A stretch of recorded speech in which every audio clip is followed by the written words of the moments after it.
I found out the actual reason my mom lost custody of me, and I don't know if I can ever look at her again. Trigger warning, SA. I was removed from my mother's care by DCFS when I was 11 years old due to allegations of SA posed against my stepfather. He was convicted of those crimes, but took a plea deal which meant he'd be out by the time I was 13, and from what I can remember I don't even know that he served those 2 full years anyway. I was his primary victim. I don't remember how old I was when it started, but the earliest he admitted to was when I was 8. I don't know if my mom knew before DCFS got involved or if she found out afterwards, but now I don't think it would have mattered to her if she was aware. After being put into temporary custody of the state while the legal issues were sorted out, eventually I was placed with a relative and her husband, who later adopted me when it was clear my mother wouldn't be getting me back. My adoptive parents put me in therapy, got me the help I needed, did everything they could to make me feel safe again. Something they never prevented me from was speaking to my mother. I was always able to call or text her, and she was always allowed to come visit me, but I could never go and see her. I didn't really question it as a kid. I assumed it was some stipulation the courts made. I believed growing up that the reason my mom hadn't gotten me back was because of neglect, I guess. I assumed that the court thought it was partly her fault that I had been left unattended with that man so often, or that it took someone else noticing I was physically injured for something to be done about it. My adoptive parents never challenged these assumptions I had, and they always told me that they would never stop me from having a relationship with my mom so long as that's what I wanted.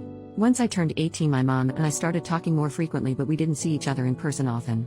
I never really thought much of it at first, but as the years went by I started questioning the circumstances of my removal and subsequent adoption. I was confused as to why a woman with no prior issues with the law would have had her child taken from her in such a cut and dry way. I decided to ask my adoptive parents about it, and they very gently informed me that my mother was told that in order for her to regain custody of me, her husband, my abuser, would be required to leave the home, and could not under any circumstances come near me. Not only because he was an offender but because I was the victim. My mother evidently could not meet these conditions, and so I was adopted by my relatives. When I worked up the courage to ask my mom if it was true, she didn't deny it. She told me she loved him, that he was a good man who made a mistake. They said that she could have her daughter or she could stay with her husband, and so she chose him. She picked him over me. I don't even know what to do with the things I'm feeling now. I feel sick just thinking about it. She's my mother, and she knew what he did. He was convicted of SA-ing her 11-year-old child, and she refused to leave him. For the past 12 years she has willingly slept in a bed next to the man that SA'd her daughter. She has stayed married to the man who hurt me. My adoptive parents said they were advised by the therapist to let me figure it out in my own time, as my mother, despite picking that man over me, never made any move to have me near him again. She just wasn't willing to make him leave so that I could be with her.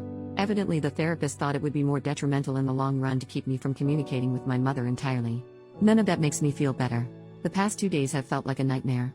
I don't understand how she could stay with him. I don't understand why she chose a monster over her own child. I'm trying to understand why my adoptive parents didn't tell me, but to be honest I don't really understand their reasoning either. My mom has been texting me, but I haven't answered.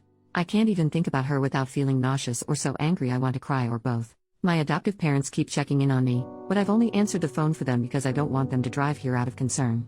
I really don't even know what to do anymore. Edit. I said this in a comment, but I thought I'd clarify here too. I'm not necessarily mad at my parents, I'm just overwhelmed with the reality of this situation. I don't know how I feel, but I know I need time to feel it. I'm still in therapy, which is related to the abuse I experienced, so I do have a professional to rely on for guidance if I need it. And I don't think I'll ever be able to speak to my mother again. I can't get past this to forgive her or understand her reasoning, and I'm not sure I will ever want to try.